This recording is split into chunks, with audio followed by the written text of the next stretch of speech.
Saludos humanos del colectivo Despierto de la Tierra. Soy Ptala de Lira en la Osa Mayor. Hoy quiero hablarles sobre los desafíos del alma humana. Es curioso que se emplee este término, puesto que el alma no es ni humana ni no humana. El alma simplemente es una energía que tiene distintas capas, como ustedes podrían imaginar una cebolla, y cada capa tiene un grado de conciencia diferente y está relacionado con medios diferentes. La capa que ocupa ahora, su humanidad, tiene un propósito, que no es un propósito fijo. Cuando ustedes deciden encarnarse como humanos, tienen una especie de reunión o planeación entre tiempos, por así decirle, puesto que el tiempo no existe en lo no físico.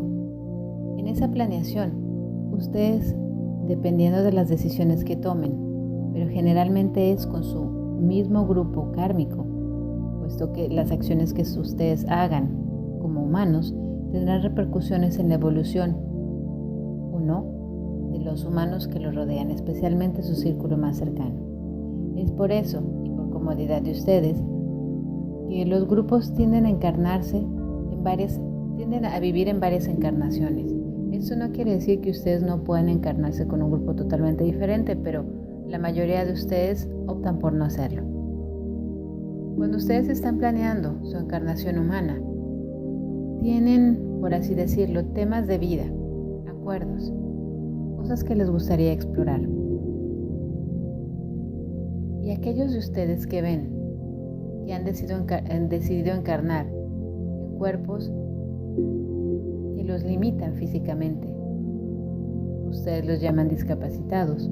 No es que sean discapacitados, es que han venido a explorar el mundo de una manera diferente, y en muchas ocasiones su mera presencia es suficiente para modificar de manera muy fuerte el medio ambiente de las personas con las que cohabitan. Este tipo de individuos suelen ser relegados a una subcategoría erróneamente, puesto que el hecho que ellos y ellas no estén en contacto con ustedes verbalmente o como naturalmente ocurre el contacto humano entre ustedes, eso no quiere decir que sus capacidades intelectuales o psíquicas o cuánticas estén disminuidas. Es simplemente que sus temas de vida exploran mucho la introversión, la introspectiva. Exploran ver al mundo de maneras distintas y tal vez más reducidas en algunos casos, para que se centren dentro de sí y dentro del contacto que su misma esencia está con ustedes. Es decir, las personas que viven en estos cuerpos están conscientes de sí mismas mucho más de lo que ustedes lo están. En el sentido, aunque no lo verbalicen como ustedes, en el sentido en de que ustedes tienden a distraerse con frecuencia y tienden a reaccionar con frecuencia ante los estímulos. Viven vidas muy condicionales, condicionadas a una respuesta de estímulo. Dependiendo de lo que ustedes vean o sufran, van a reaccionar. Es una vida muy condicional, lo que les limita ser los creadores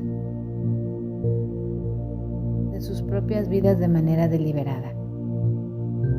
Cuando ustedes ven personas que viven en la calle,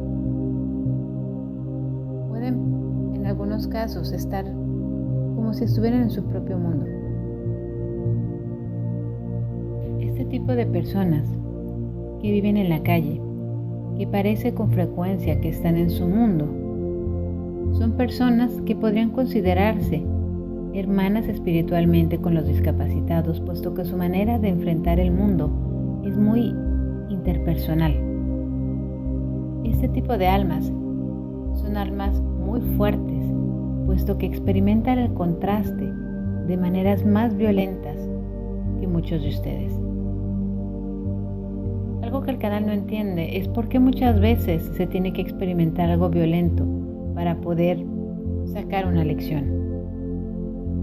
No es que nosotros les digamos que ustedes tienen que experimentar la violencia para crecer o para aprender. Desgraciadamente, la energía de su propio planeta hace que este tipo de aprendizaje sea más frecuente cuando no es forzosamente necesario. Es por eso que nosotros insistimos en que ustedes dejen de reaccionar ante los estímulos de sus vidas y del contacto con los demás seres humanos y empiecen a ser creadores deliberados, porque al ser creadores deliberados, al enfocarse deliberadamente en una emoción que ustedes elijan, en un pensamiento que ustedes elijan, ustedes podrán elevarse emocionalmente de manera consciente. Y al hacerlo, ustedes tienen un efecto rebote que afecta a los demás seres humanos que no están haciendo este trabajo. Cuando les hemos explicado que para que exista un balance entre la luz y la oscuridad no se necesita una masa crítica de 50% y 50%. Se necesita simplemente el equivalente a lo que ustedes dirían como un 25 o 30% de luz para equilibrar la oscuridad. Esa masa crítica poco a poco se está haciendo, pero la velocidad depende de ustedes. Entendemos que los estímulos externos son muy seductores, que las emociones, especialmente las bajas emociones, son muy seductoras. ¿Por qué? Porque al vivir en un universo, al vivir en un planeta tan polarizado, en donde existe tanta energía negativa, las emociones negativas tienden a aferrarse como un imán, tienden a incrementarse y exponenciarse, y es por eso que a ustedes se les complica liberarse de un enojo, liberarse de una traición, liberarse de un sentimiento negativo, y su ego les hace creer que ustedes están en lo cierto y que las otras personas no. Otra situación que suele ocurrir es de que muchas veces cuando ustedes están a punto de hacer un salto evolutivo energético, pueden pasar por etapas emocionales muy fuertes. Se puede decir que ustedes pueden haber pasado un tiempo en donde estén vibrando alto, alto, alto y de repente se caen. Y tienen un bajón y tienen una energía negativa muy fuerte. Pueden tener pensamientos suicidas, pueden pensar que todo es negro en su vida, que nada va bien. Y si dejan ir ese sentimiento sin retenerlo, ustedes se darán cuenta que el efecto rebote será mucho más alto, porque es como si ustedes intentaran ocultar su corcho en un bote con agua. Y cuando ustedes quitan el dedo del corcho, el corcho sube a una velocidad impresionante hacia la superficie y flota. Eso es lo que usan ustedes. Son corchos que ustedes muchas veces se ponen a ustedes mismos ese dedo y se empujan hacia abajo.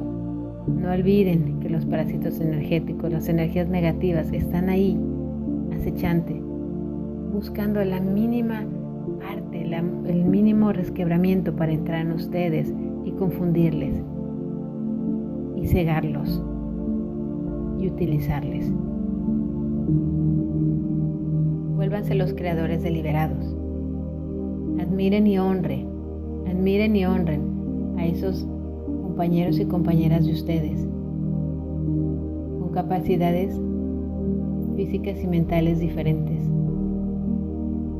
Aquellos y aquellas que viven en situaciones de extrema pobreza, de extrema violencia y en las calles. No los menosprecien, no los vean como subpersonas. Hónrenlos, honren su luz y honren su proceso de aprendizaje, puesto que aunque ellos y ellas se encuentren en esas circunstancias, no quiere decir que no estén evolucionando. Cada quien sabe lo que carga en su bolso, y nosotros les pedimos, otra vez, que ustedes carguen la intención de ser creadores y creadoras deliberadas, de no reaccionar ante los estímulos externos, por seductores que sean. Acuérdense que esas energías negativas buscan anclarlos y quedarse en ustedes, bajarlos, pegarlos a la energía colectiva negativa que está más presente en este planeta. Ustedes son soldados de la primera línea, y esta es una guerra unipersonal mayormente. Y en esta guerra, ustedes como soldados, como capitanes, comandantes deciden hacia dónde van a enfocar su infantería, hacia dónde van a enfocar sus planes bélicos. El plan bélico es vencer a su propia oscuridad, a sus propios demonios. Salir adelante sabiendo que no importa que pierdan una batalla, ustedes saldrán más fuertes porque tienen el conocimiento que la mayor parte de las personas no.